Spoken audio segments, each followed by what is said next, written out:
जो स्वर्णकार रहते हैं वो पत्थरों में देता है, कहता है कि सर आप मुझे इसका कितना दे सकते हैं। तो वो जो स्वर्णकार रहता है वो कहता है कि मैं तुझे इसका 10,000 रुपया दूंगा।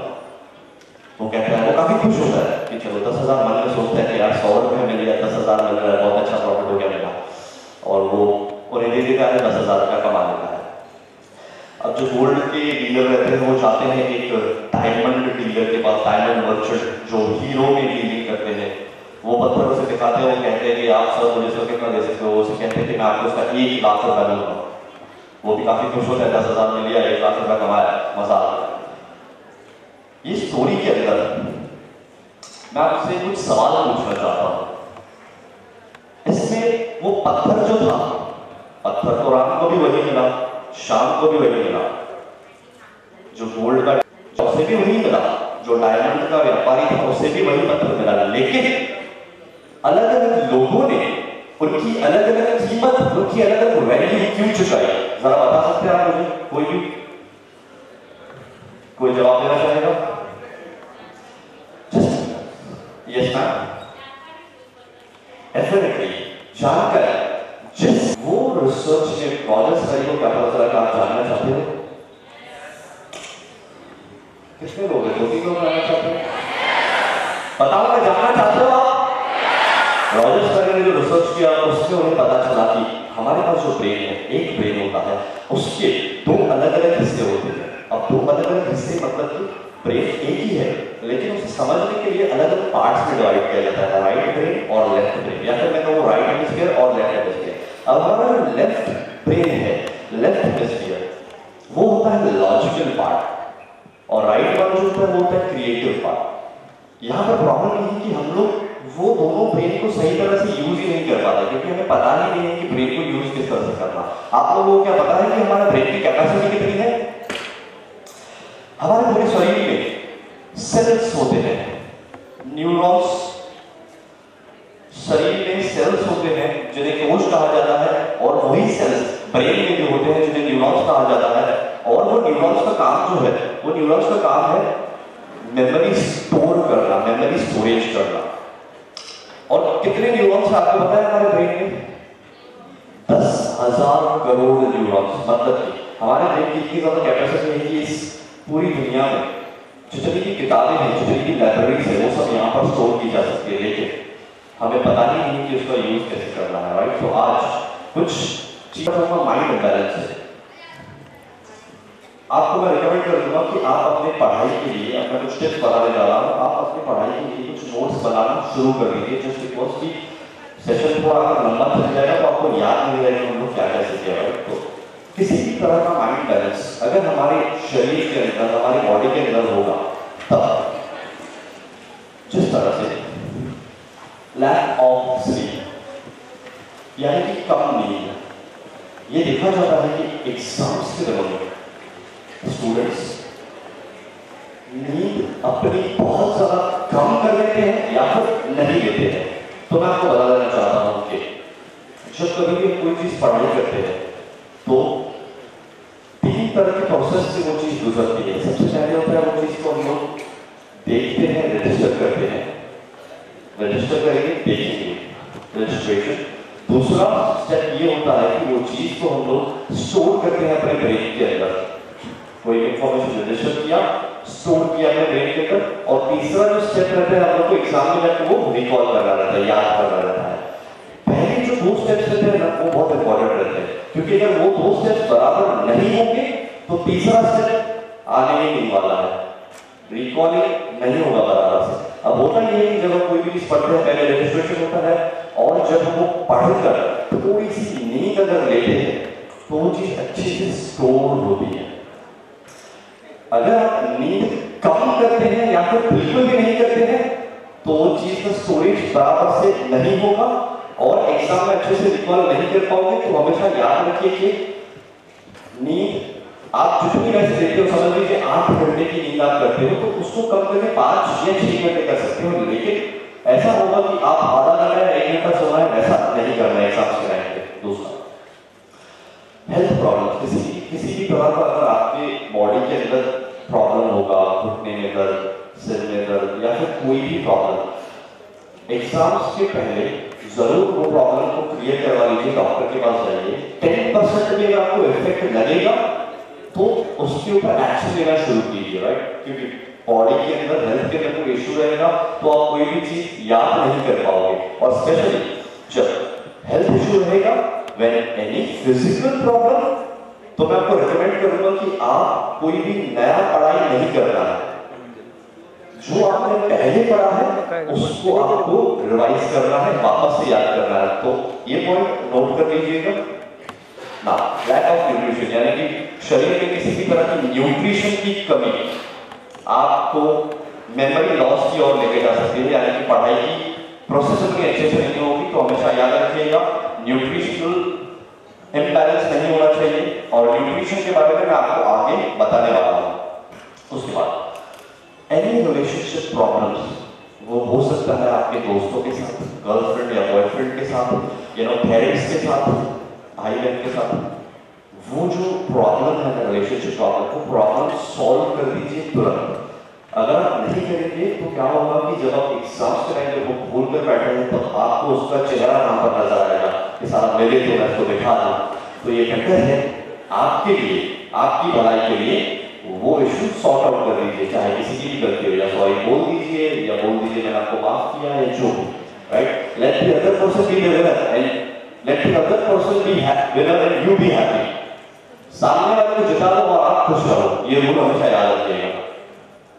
नेक्स्ट, वैसे तो आप गेम्स वगैरह नहीं खेलते होंगे, लेकिन आपके लिए जरूर बता देना चाहूंगा कि मोबाइल फोन्स या फिर टीवी, ऐसे कोई डिस्ट्रैक्शन एग्जाम्स के टाइम पे जरूर उससे आप अपने आप को दूर रखिए, क्योंकि वो आपकी पढ़ाई में प्रॉपर क्लियर कर सकते हैं। उसके अलावा जब हम पढ़ाई करने के लिए बैठते हैं, बुक बोलते हैं, 15 मिनट पढ़ते हैं, 20 मिनट पढ़ते हैं, 25 मिनट पढ़ते हैं, धीरे धीरे क्या होता है, रोलर कोस्टर राइड शुरू हो जाती है, और हम लोग सर अपने बेड के साथ प्यार में गिर जाते हैं, नींद आ जाती है।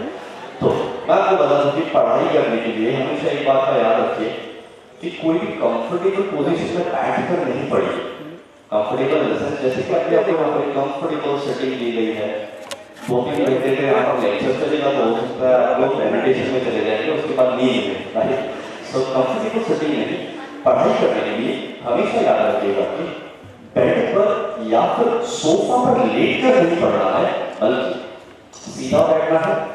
एक चेयर को आप घर पे बनाइए। मैं आपको बता देता हूँ कि आपको पढ़ाई के लिए क्या करना है।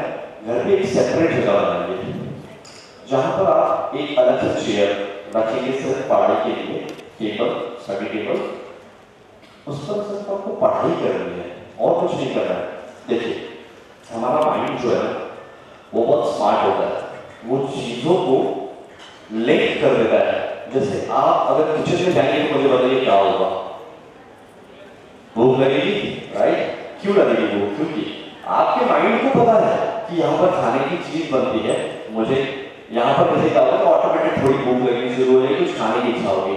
उसी तरह से अगर आप अपने बेड पर बैठ के पढ़ेंगे तो माइंड के साथ एक चीज लिंक की गई है बेड के साथ, माइंड, और वो बोलेगा यार यहाँ पर तो मैं रोज रात को सोता हूँ, तो जरूर उसको नींद आना शुरू हो जाएगी, तो वो उसकी एक्टिवनेस धीरे धीरे कम हो जाएगी। इसीलिए पढ़ाई करने के लिए एक स्टडी टेबल बनाइए, चेयर रखिए, जरूरी नहीं कोई स्पेशल चेयर, नॉर्मल कोई भी चेयर हो सकती है, लेकिन सिर्फ उस पर आपको बैठकर पढ़ाई करनी है और कुछ भी नहीं। आराम नहीं करना है, चैटिंग नहीं करनी है, बॉयफ्रेंड या गर्लफ्रेंड से बातें नहीं करनी, राइट? माइंड को सिर्फ एक ही लिख देना है कि यहाँ पर जब आप बैठते हो तो पढ़ाई करते। उससे क्या होगा, 6-7 दिन अगर आप ये यूज करोगे, ये सिस्टम फॉलो करोगे, 7 दिन के बाद आपके माइंड को एक लिंक मिल जाएगा कि जब भी यहाँ पर आप बैठते हो तो आपको पढ़ाई करनी है।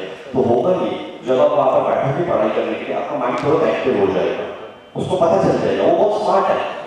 हम लोग जो है ना, एक्चुअली क्या होता है, हमको अपने माइंड को यूज करना चाहिए, पर होता ये है कि हमारा माइंड हमको यूज करता है। तो अगर आपको आपका माइंड यूज कर रहा है तो सक्सेस मिलना काफी डिफिकल्ट हो सकता है, और अगर आप अपने माइंड को यूज करना सीख गए तो कोई बड़ी बात नहीं है सक्सेस, राइट? तो समझते आप क्या करना है, आपको वो लिंक देना है, पढ़ाई करते समय सीधा बैठना है, एक स्टडी टेबल बनाना है, राइट? ओके, एक बहुत ब्यूटीफुल रिसर्च सर्वे, साइकोलॉजिकल रिसर्च में आपको बता रहा हूँ। स्क्रीन की तरफ ध्यान से देखिएगा। कोई भी चीज जब आप पढ़ते हैं, मान लीजिए आपने आज एक नया चैप्टर पढ़ा, एक नया चैप्टर तैयार किया, ध्यान से सुनना इस बात को सभी लोग। मान लीजिए आपने एक नया चैप्टर पढ़ा, एक नया चैप्टर तैयार किया, तो एक घंटा गुजरने के बाद वो चीज 18% आप भूल जाएंगे, 80%। उसके बाद 24 घंटों के बाद वो चीज आप 82% भूल जाएंगे, फिर एक हफ्ते के बाद 86% और एक महीने के बाद 90% आप भूल जाएंगे।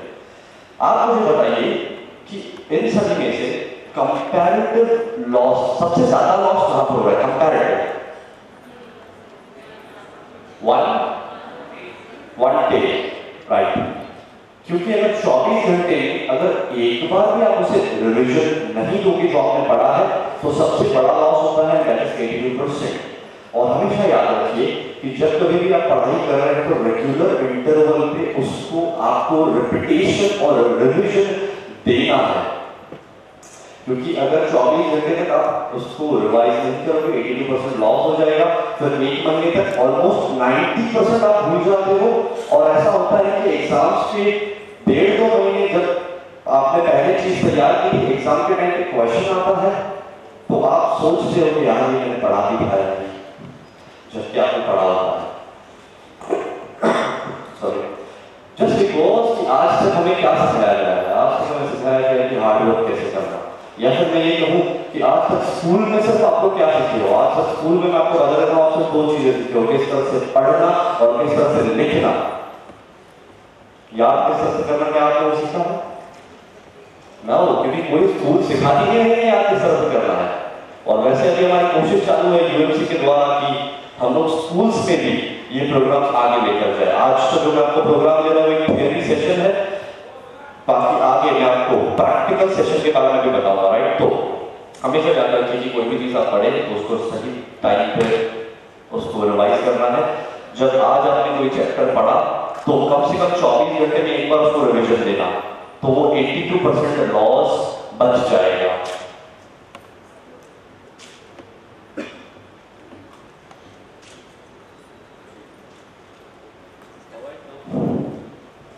कोई भी चीज अगर आप पढ़ें तो हमेशा याद रखिएगा कि उसको 24 घंटे में एक बार आपको रिवाइज करना है, 82% लॉस बचाना है।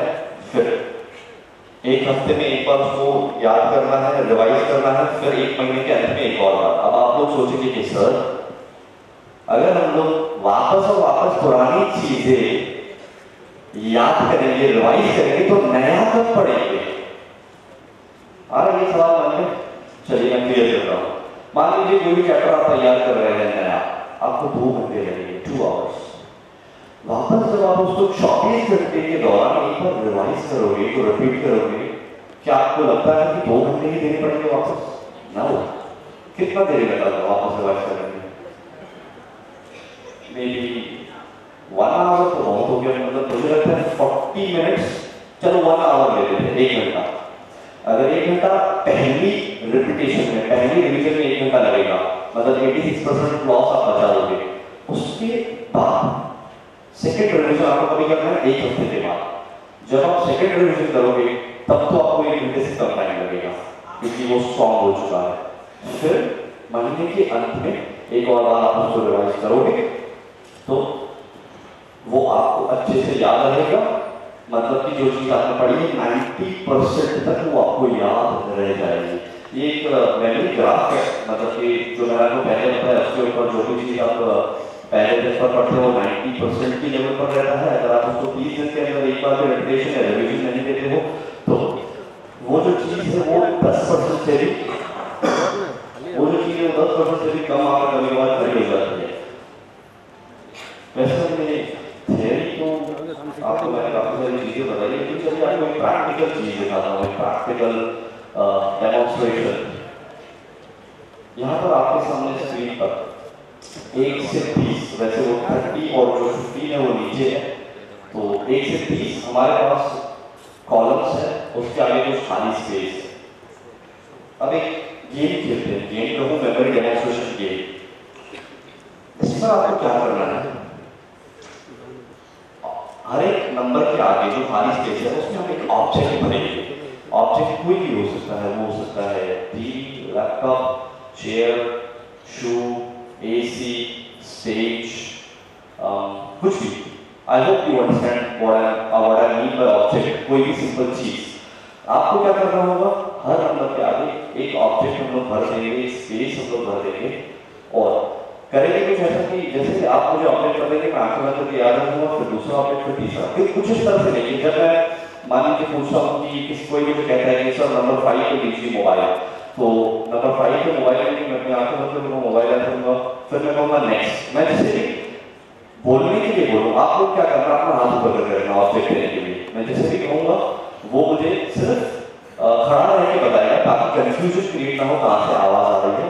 और तो शुरू करते हैं। सबसे पहले मुझे वॉलंटियर चाहिए रहेगा। अगर आप में से कोई आना चाहेगा, यहाँ पर टाइप, यस आप आइए, यहाँ पर सिर्फ टाइप करना है।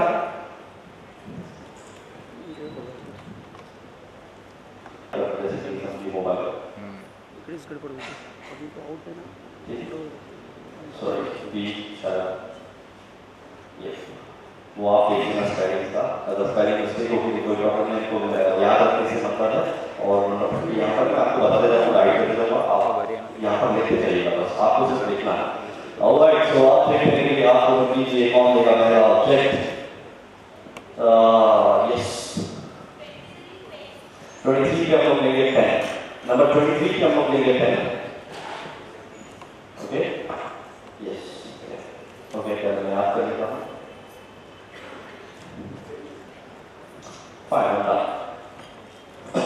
yes. Number 10 पे लीजिए 10।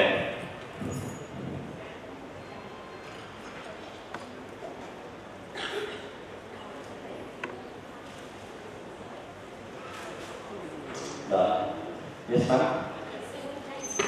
Number 7 पे फ्रिज, नंबर 7 पे लीजिए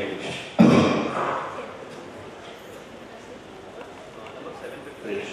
FRIDG फ्रिज, रेफ्रिजरेटर या फिर फ्रिज, जो भी आपने कहना है। डेफिनेटली शॉर्टकट चलेगा। बोला नंबर 7 पे।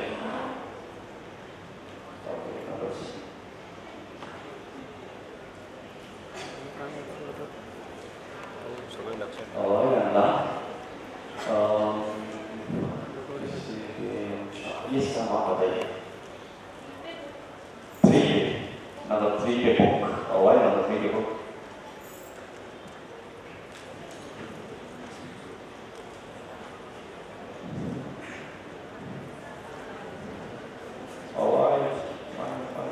रेड शर्ट में जो आता है नंबर पेन, पेन तो नंबर 3 पे आ चुका है कैसे? चेयर नंबर 1 पे, चेयर नंबर 1 पे।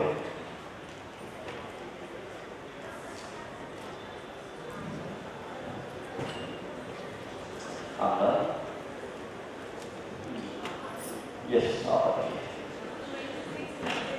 number 26, entertainment. All right, number 26, entertainment. Very big one. All right, number 26, entertainment. Sorry, number 26. 20. कौन सा नंबर हुआ? Over 26.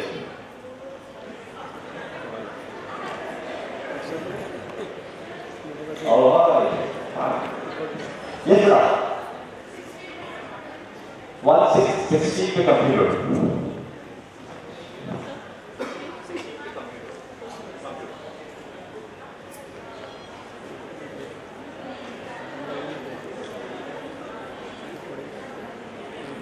सर आप बताइए। 12 पे टाउन हॉल। ऑलराइट, 12 पे टाउन हॉल, 12 पे town hall, town hall number 12 पे 1 to 12 पे। ऑलराइट, 12 टाउन हॉल में कोई जोक तो नहीं था, अगर कोई जोक हो तो मुझे भी बताइए।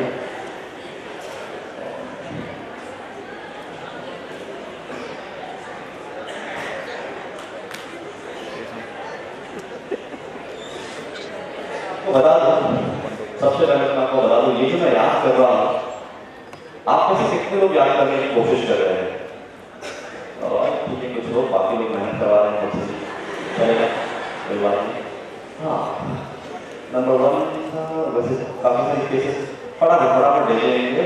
हाँ, यस, नंबर 22,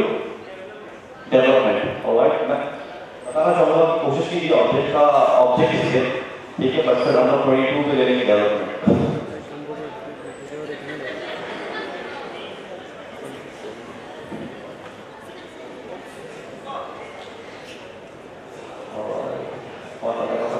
यस, नंबर 4 पे लेंगे प्रोजेक्टर।